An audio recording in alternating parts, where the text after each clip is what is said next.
Hello, FlimsyLunchTray here, back with part 5 of our How to Map series for the map Sleeping Giant. And on Sleeping Giant, you will find Tier 8 through Tier 10 ships as a reminder. So today in part 5, we're going to be discussing destroyers. And then we're going to have one more part after this, being part 6. Well, in part 6, I will be showing you clips and highlights of different of these ship classes in action on this map, illustrating things I have been talking about in the previous 5 parts. So I'm talking about destroyers today, as usual. We'll be first talking about positioning in regards to the map for Sleeping Giant, different islands you can utilize well as destroyers, flanking, so on and so forth. Know that this is a ranked battle map format. You also have a few others where you will have 3 across the center, or sometimes just even 1 in the center. Is it 1 in the center? Maybe I'm mistaken. Where you have 3 like so.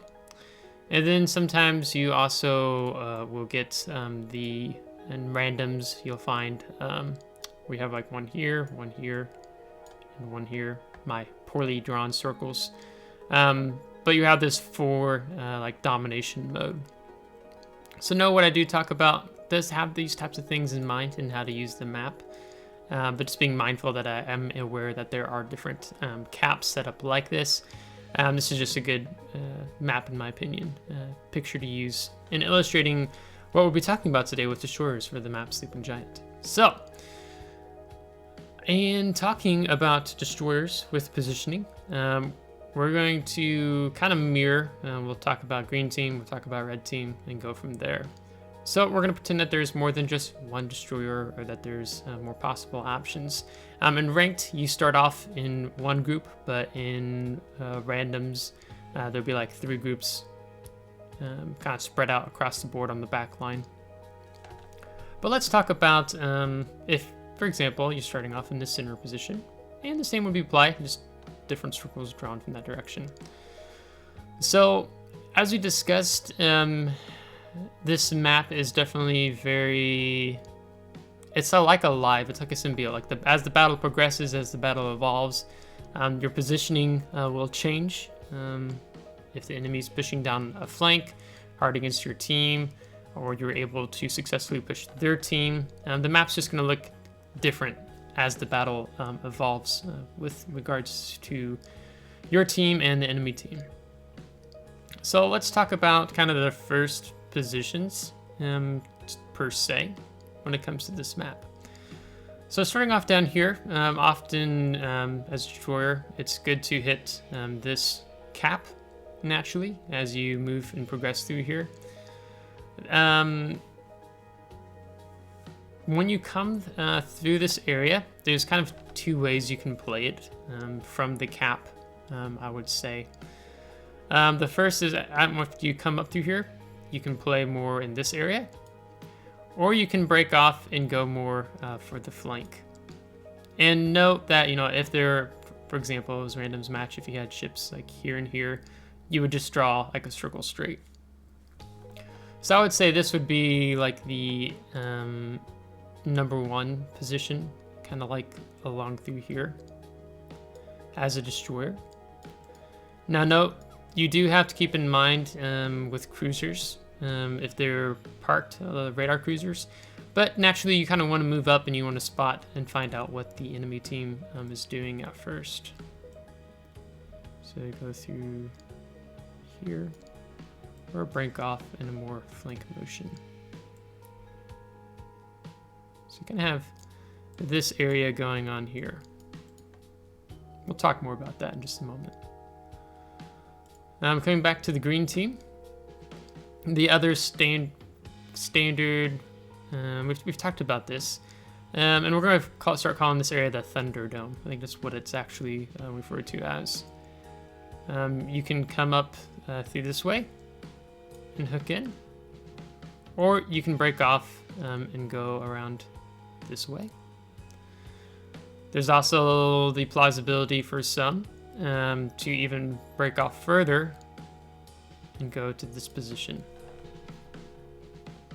So it's kind of interesting, like, even though I label these positions as the number one, like, first positions, basically you're getting in spotting distance, like for here, but this one you're basically, you're going for, or not really, to a certain extent. And we'll talk more about this here in a moment. And then you have this motion. Or you can also have the break off to here motion. So this is really the first position when it comes to destroyers on the map, Sleeping Giant. Well, actually let me subtract from that. Let me also throw in, you could move up this way as well. This is a route that is not taken for the most part, but it is one that you can use, and it's rare, but we'll talk more about it. So basically you kind of have this line going across the map, and it really depends on how the opposing team positions themselves. Rather you move past these first forward positions into something maybe like, you know, if the red team, you're able to push them back, then naturally you'd move up to this area. And would be same for the red team, they would move up to this area.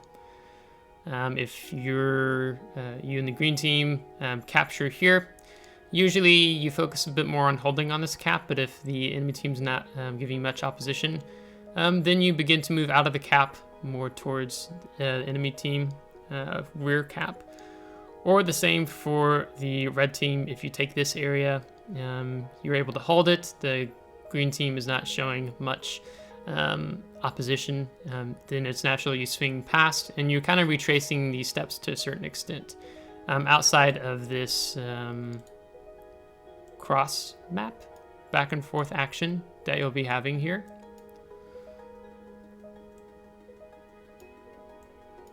Because what's really unique in regards to this center area is that destroyer players can really utilize it well. Because your concealment is so good, you're able to break cover, go back and forth across the map, where cruisers, battleships, and the ship of carrier itself don't really have the luxury to move across back and forth through here without being detected. So this makes for really some quick concealed destroyer play.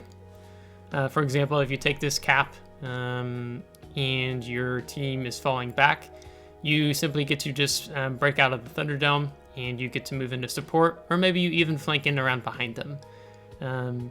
Usually I see that once a team on this, for the BC push or CB push, whatever team tends to lose the ground here if the enemy team is put all their forces. If there, for example, is a destroyer cruiser runs over here, your team is falling back. What I'll see then is a destroyer, or I'll even do this after taking this cap, they just sneak around in behind, and now you have a destroyer behind you as your team has pushed forward, and now controls all three caps. That's something that with a BC push, and particularly on any map, but especially here on Sleeping Giant, is the first part of a successful BC push is that your team has to be committed to doing it. They can't get watered down and stop halfway through the push. Unless the whole opposing team has also put all their forces on that same flank, then you kind of have to reevaluate, re-break out, and maybe send someone to the Thunderdome cap. But the first part is being committed and following through with it. The second part is also covering your rear, because once the opposing team identifies that you're pushing through, many times I've seen destroyers just simply sneak back and take the cap. That was true for myself. I think I was in a Neptune. I was sitting here, and my team had successfully pushed the flank, and I said, hey, I'm going to defend the rear, because that's the second part of a BCCB flank push. And as I was turning around, enemy destroyer pops into the cap, and I just devastate him. Maybe I was in the Buffalo, I can't remember, but you get the point. I've done it several times on this map, where I've also been the destroyer, and I sneak around and take the rear cap. So this center play here can be utilized really well. Again, you just have to be mindful of radar, or if there's possibility of another enemy destroyer detecting you out here. That's the good part, where you have this island to play off of, and being able to shut down potential torpedoes being launched at you. So let's go through these several positions that a destroyer could take. I'll kind of explain the thought process of why these positions in particular, these routes, are most commonly used for the map Sleeping Giant. And know that I'm talking about the same. I like to kind of look up, so I tend to favor discussing the green team side, but the same is true for the red team side, so mostly. So let's start off from the left and we'll go right. Often, the most common route destroyers will take is they tend to go for the cap, and they go for this area. But there's also this other area that you can use as a destroyer in this island, because you are able to maneuver yourself out here, where when you come across through this way, you're able to, let's see, what color we're going to use? Orange. You're able to dump torpedoes in this general direction. Same for the red team. Because it tends to be cruisers or battleships, like you'll be the first ship to show up on site, and being a destroyer with your speed, you're able to dump this like cross torpedo action if you have decided that you want to utilize this position.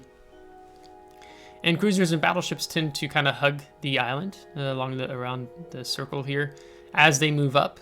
And so sometimes you'll prevent, you might take half the health of a cruiser, radar cruiser moving up to this position. But if they do pop the radar, you have the luxury of utilizing this island as a barrier between you and them. And you also prevent any enemy destroyers from sneaking around on your team. That's nice. Rather than just say if there's two destroyers going this way, I might follow with, if I know my teammate, or if I'm divisioned up, he's going to go take the cap, I'll kind of stick with him, and then maybe I break out over here, because you're kind of covering all the angles to a certain extent. Or if the enemy's not really showing any presence out here, then I'll follow him into the cap, and then we have two destroyers into a cap. So, for example, if the opposing destroyer comes up this flank, we're able to deal with him. But beyond just this being a good destroyer position, especially if you have the arcs for your like HE shells, while your battleships are spotting the opposing enemy battleships, you can usually utilize this island pretty well, because there's kind of like these low areas. If I remember, you can utilize this area, and then I think also it's kind of like this area here, where you are able to lob shells over. So it's really nice, especially if there's a cruiser that decides to push up on this island. You as a destroyer, if you are a torpedo destroyer, there's, I guess this wouldn't include the Friesland per se. But you're able to punish a cruiser that comes up and tries to push around, or you can just yellow him if he takes residence up on this island. So that's why I point out this position. It's one that's not commonly used, but one that can be effective, especially in randoms when you have 12 ships on your team, and you get to spread out a little bit more, or something in a ranked, you tend to want to play the objective a bit more and take this other route, being the going for the cap in the Thunderdome. So what tends to be effective for going this route is if you're a fast destroyer. So if you're something like the Kleber, something you can pop the engine boost on to book across the waters and getting into this cap. Marcel would be one of those destroyers, French destroyers. You can make sort of good pace with something like the Gearing as an example, but at the same time, a fast destroyer is able to really maneuver in well.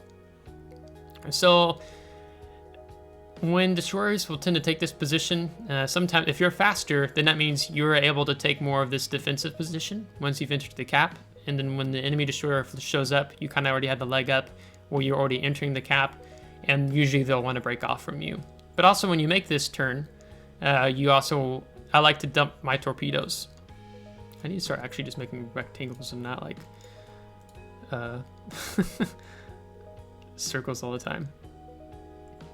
you get to dump your torpedoes off around the corner. So if I've made it to this point as I'm making the turn in, if I haven't seen any ships yet, I'll just go ahead and dump my torpedoes in case there's another destroyer or cruiser that might be running up around the corner of the island. That has tended to be pretty effective for myself. And if you are a destroyer and you want to play the Thunder Cap, I recommend, if you don't have the best concealment, to take this route. If you are something that has better concealment, like a Shimakaze, like a Cossack, as an example, Kagero, you can take this inside route because you are likely to detect the enemy destroyer, if there is one, that decides to push down this flank. And so just having that spotting advantage helps you to slow down. Maybe you break off the engagement before entering the cap. So that's something that you just have to be aware of. Now the problem is if you're something like a Shimakaze and you take this flank, if you really committed to going for the cap, if there is an enemy gunboat destroyer, let's say, a hybrid, let's say like the Gearing. The Gearing has 2 of its 3 turrets in the front. So it means he gets 4 HE shells on you every, it's like 2.6 seconds as an example. Where you use Shimakaze, you get 1 salvo off your 1 of your 3 front turrets every 5-6 seconds, where your other 2 of your 3 turrets are located on the rear of the ship.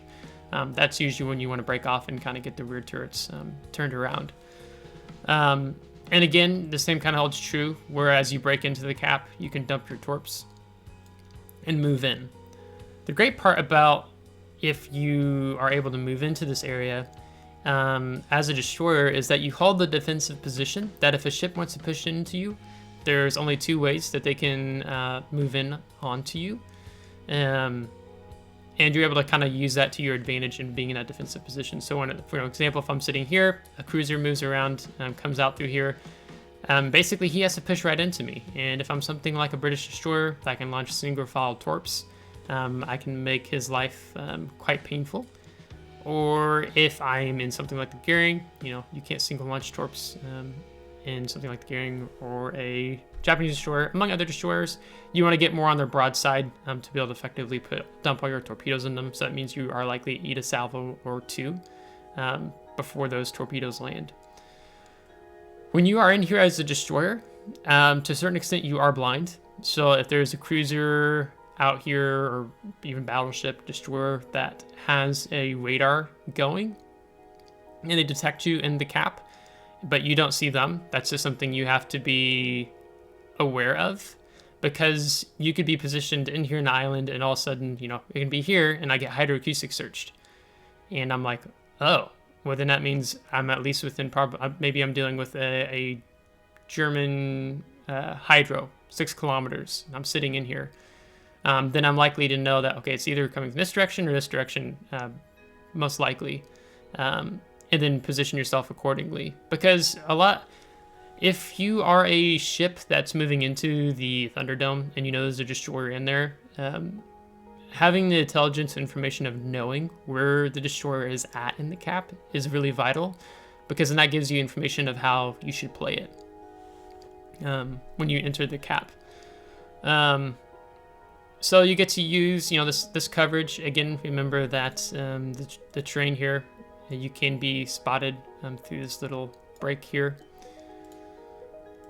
And you get to also use the island in the center too. So let's say a battleship with a larger HP pool moves in, you get to utilize the island and moving in and around him. But if you're something that doesn't have a hydroacoustic search or a destroyer, or hydroacoustic search or a radar, and the enemy battleship is able to know where you are, then it can make it a little more challenging to know, hey, is he going to push in around behind me or in front of me? So you just have to bide your time and be patient.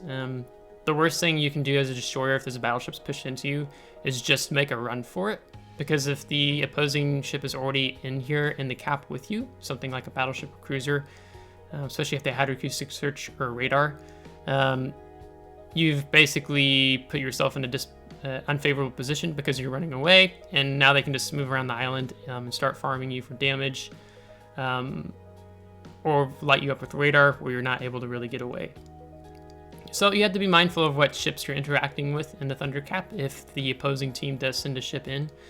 But usually you will typically have the advantage if you position yourself well and paying attention to the mini-map, or if your team's detecting a ship that's going to make a run into the cap, then you know how you can counter it most effectively. So yeah, so it's just, if you are here, you tend to be here for the long haul. But if you're ranked, it tends to be kind of come and go, depending on how the enemy team positions themselves. So we've talked about these 3 runs, same, for the red team here. This line here, in the beginning phases of the battle, I don't really see many ships taking advantage, or destroyers taking advantage of this run. Usually this position happens later in the battle, depending on what's occurring on the field. So let's say your team's bogged down and the enemy team's not really able, it's kind of a stalemate.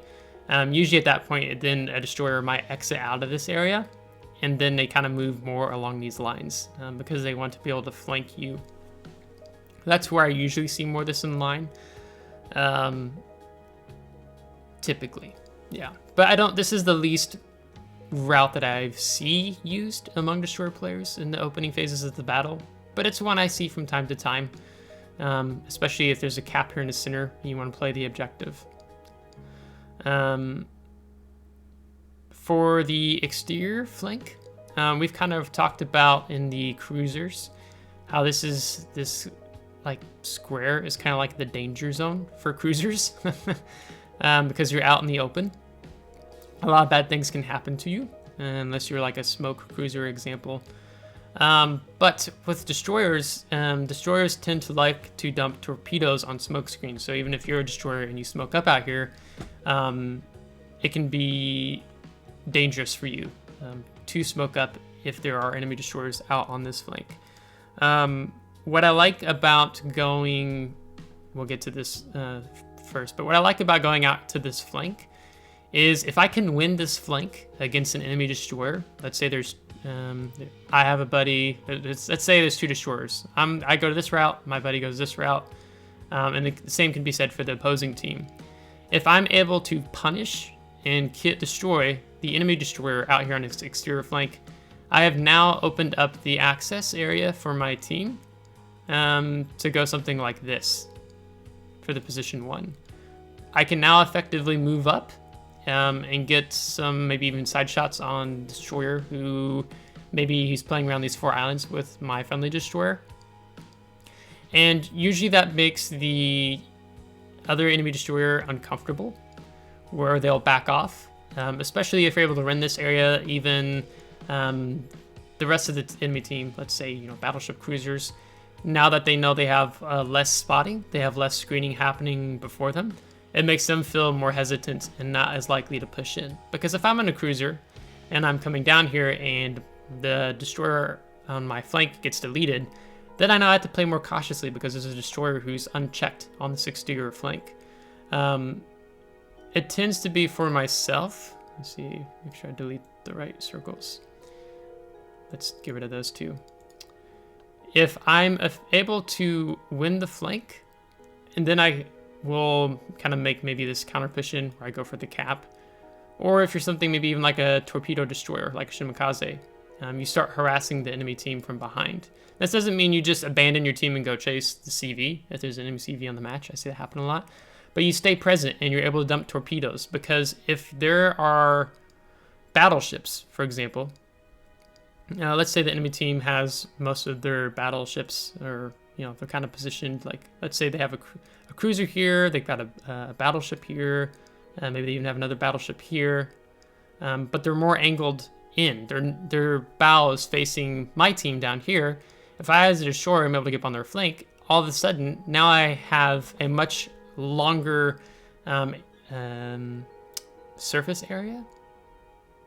I get the more broadside torpedo lineup. So instead of maybe just only getting 1 or 2 torpedoes, firing it directly head on at an enemy cruiser or battleship, I might get 3, 4, or 5 from the side. So that's why the flank can be really devastating if your team loses a destroyer it means that this flank over here becomes more vulnerable for you as a team, whether it is the red team or the green team. When it comes to the inside area, I feel like there needs to be a nickname for this area here, is that you tend to play off these islands and seeing what's happening. Now, if I'm a destroyer who has the concealment to my advantage against the enemy destroyer, I like to kind of play more out here in this area, because if I'm in close and let's say he's a gun destroyer, I'm a torpedo destroyer, and he catches me really close and we detect each other at the same time, then my concealment is no longer of an advantage to me. Or if I move more out here, and I'm able to screen and find out what's happening here. Let's say there's not even 2 destroyers on this flank, it's just you and another destroyer. Getting out here in the flank helps you screen for your team, but also spot the enemy destroyer if you have the concealment to your advantage. If you don't have the concealment to your advantage, let's say you're a Kleber and you're going up against a concealed destroyer here, destroyer that has really good concealment, then utilizing the islands to your advantage to pop out and detect the enemy destroyer works to your advantage, where now the concealment doesn't matter to them because you're using these islands to your advantage. At the same time, you do have to be mindful that there are torpedoes. Often they get fired through these windows.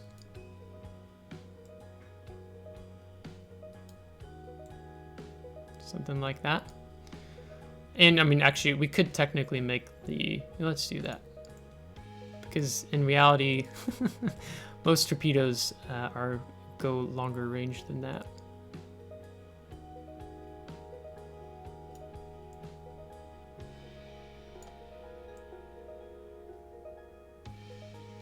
Where you have these torpedo alleys, right? So you've got the one here, you've got the one here, you got the one here. And then as your team, as a destroyer, as you move up, you get better opportunities to dump torpedoes on the enemy team. As an example, kind of what we talked about the cruiser positioning here and here. But as a destroyer, I'm able to move up to, let's say, this area. Then I am able to dump torpedoes along this stretch. And so I might get the enemy cruiser that's sitting here out of that position just because I was able to win the flank and move up more. That's the importance when it comes to this flank. If like this, I mean, still this whole part is the flank, but if you win, well, this technically be like the 9-10 line. If you win this exterior flank, then you're able to move up more freely and put the enemy team more at risk. So then they're less likely to push and allowing your team to be able to move up more to these islands. And again, as we've talked about, that as the battle progresses, then you're able to decide where from these beginning positions, I would say, how you as a destroyer just would decide to maneuver from there. So you just have to be paying attention to how the battle evolves. If your team is losing the flank, enemy team's pushing in, but you as a destroyer can make a run up and cap the base behind them because you know there's no one back there, that works well for you. And that's where these islands come in well advantage. Even though this is really the cruiser camping ground, it doesn't mean that you as a destroyer can't move along the islands with your concealment to be able to effectively maneuver around and flank the enemy from the rear. So that's one of the advantages as the battle progresses. So as the battle progresses, let's say your team is running up, they've moved up, winning the flank. You're able to cap the enemy team's cap.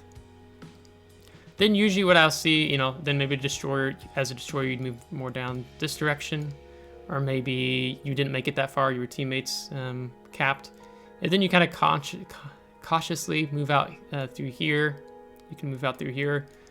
Or if you know there's an enemy destroyer that was last detected in this area, then likely you can just move back if there's no one else on your team covering the rear, and you're likely to find the destroyer. If the destroyer, usually destroyers, players who think they have a free cap, they're going to go for it.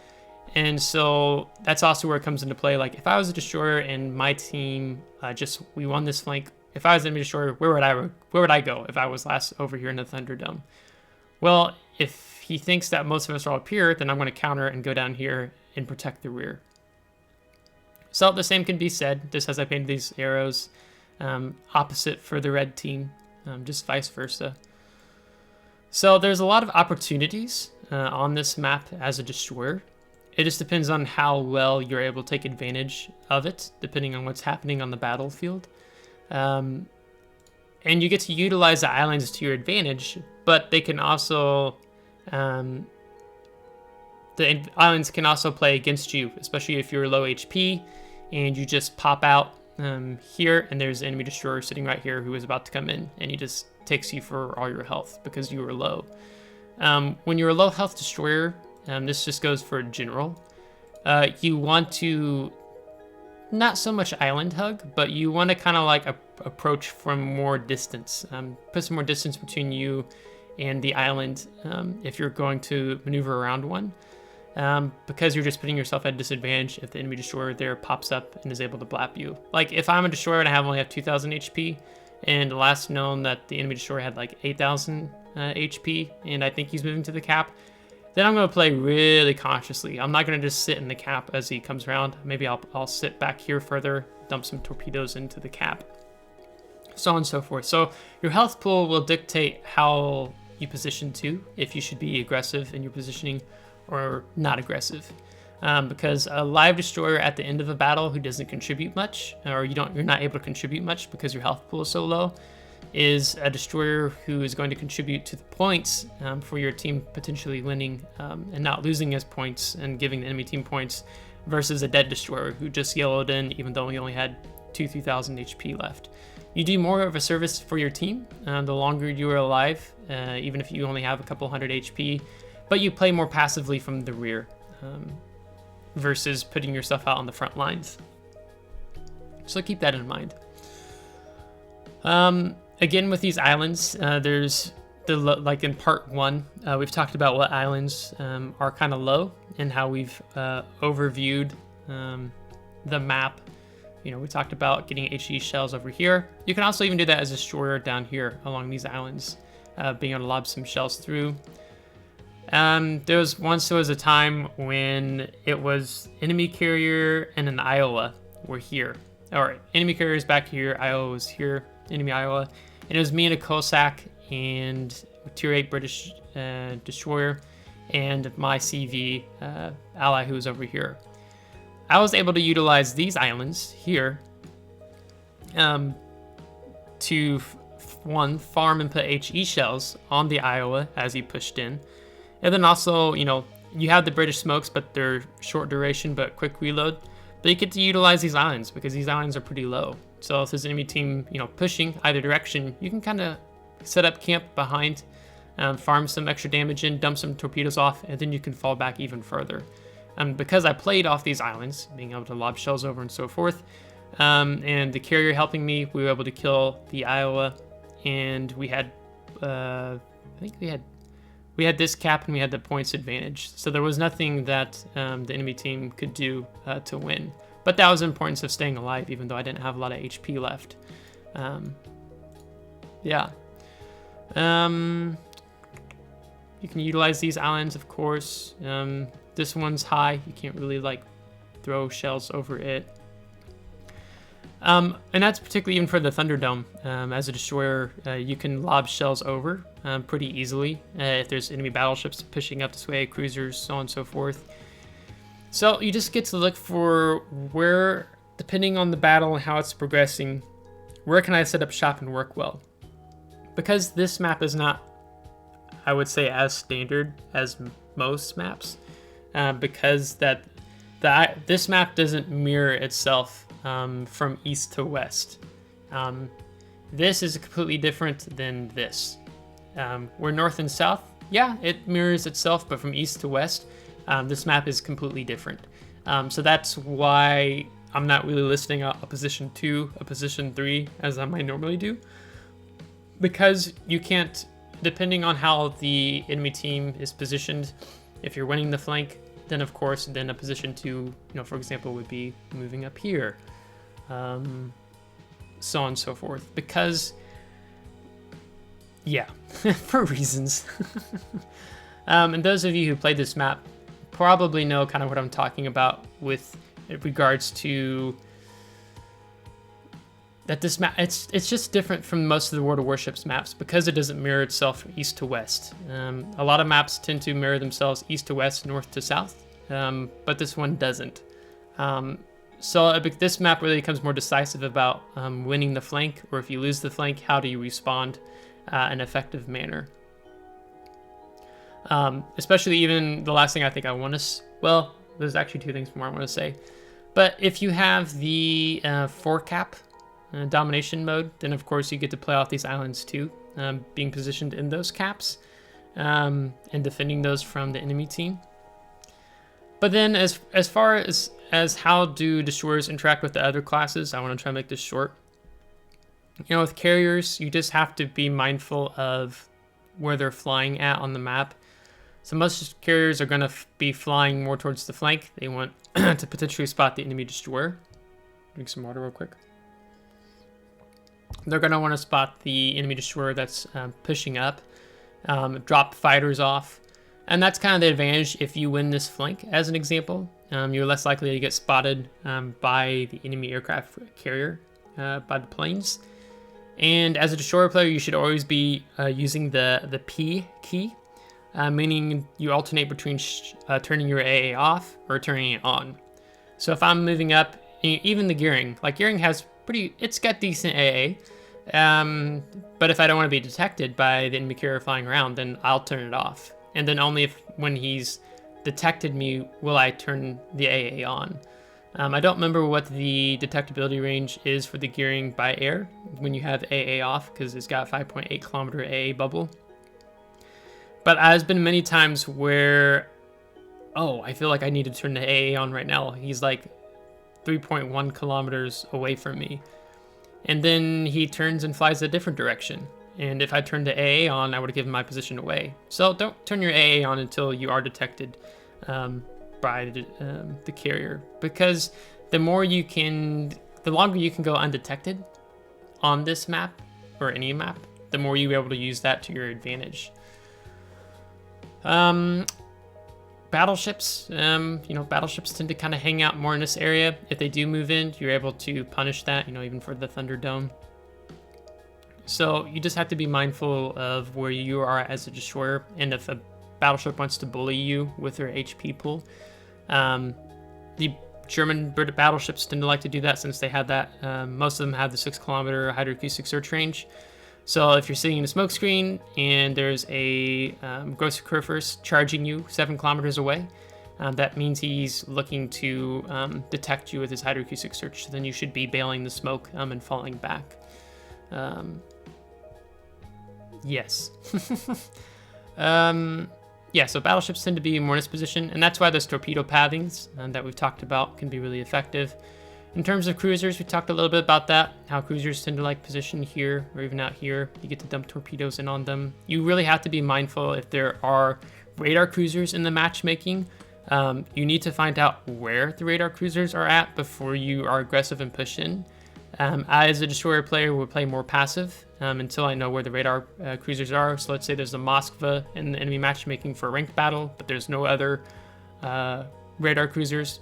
If my carrier or another team player, like say I'm over here, spots the Moskva over here, then I know I can get in a little bit more closer, because I'm not going to have to worry about that 12 kilometer radar detection range. Or if I know he is over here, or even something like a Des Moines with 10 kilometer radar, or a light American cruiser with a 9 kilometer radar, then I'll try to play this outside that radar range. But if I know that they've used the radar, then I can move in for about a minute, and then I'll have to kind of back out depending on what's happening. So know that a lot of radar cruisers tend to like to use this position, so you have to be mindful of if you use this first position. If you have to use the islands, or you can play a little more passive and going for the flank to see about winning it for your team. When you are in a Thunderdome and there's a cruiser outside of it, when they radar you, there's really nothing you can do about it. You just have to be mindful of your position and pay attention to if ships that might have a firing solution on you when you are in the Thunderdome cap, and move to a position where they don't have a firing solution on you. I'll see radar cruiser, maybe they turn their radar on, they detect where you're at, and then as they're about to enter the cap, they turn the hydroacoustic search on. That can make it really difficult for you as a destroyer player to counter that. But if you set yourself up well in a defensive position, that can work well for you. But if you have no idea where they are at, then that becomes much more troublesome because you don't know where you should be positioned on this side, or if you just need to leave the cap. So just be mindful of that.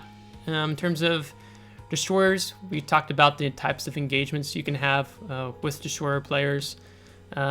So just be mindful of the islands. If you are a destroyer that has really good concealment, try to use it to your advantage. Don't just pop out from behind an island. If you are a destroyer that has poor concealment, then yeah, use these islands like here to be able to pop out and slap that destroyer, where you get to use the islands to your advantage since you have a poor concealment. You know, HE spamming over these islands works really well. And if you're a fast destroyer, you can tend to work and get the upper hand in entering the Thunderdome from this flank versus maybe a slower destroyer on the opposing team. So I hope this helps in terms of what we've talked about with destroyer positioning for Sleeping Giant and how the battle can evolve. Again, I can't really say it enough because this battle on this map can go so many different ways so quickly that you just have to be paying attention to the mini map and have situational awareness to where as a destroyer, where do you need to be. So next week we're going to have part 6. Part 6, I'll give you I try to keep the clips 30 seconds long for each thing I discuss and I've shared about in parts 1 through 5. So then you get to see what I've been talking about in action. So it makes sense in more in a visual way versus just me only drawing on this map. So if you liked today's video, give it a thumbs up. If you didn't, give it a thumbs down. Subscribe if you want to see more. And if you are already subscribed, thanks so much. Really appreciate it. Until next time, take care.